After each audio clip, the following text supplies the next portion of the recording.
Donc la justice française devait trancher, toute cette semaine, des cas complexes, douloureux et graves.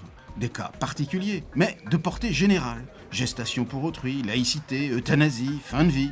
Sur la question de savoir si un médecin avait le droit ou non de débrancher un patient tétraplégique inconscient depuis 6 ans, le Conseil d'État, la plus haute juridiction de la justice administrative française qui traite des questions impliquant l'État, avait répondu cette semaine oui. Oui, le médecin est bien fondé à cesser l'alimentation et l'hydratation de son malade jusqu'à ce que mort s'ensuive. Or, coup de théâtre judiciaire. Sitôt rendu public, cette décision du Conseil d'État, et donc le geste définitif du médecin qui devait suivre, était suspendu, mais pas encore contredit, par la Cour européenne des droits de l'homme en attendant que celle-ci juge sur le fond la même affaire. Pour ajouter à la complexité, cette Cour européenne qui siège à Strasbourg a ceci de particulier et de complexe qu'elle n'est justement pas européenne au sens Union européenne du terme.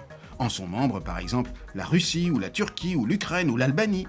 En tout, 47 États, et non pas 28, qui ont accepté que leurs décisions puissent être suprajugées par 47 juges, un par pays signataire, à l'aune d'une convention européenne mais non de l'Union européenne des droits de l'homme, qui date de 1950, quand l'Union n'existait pas encore.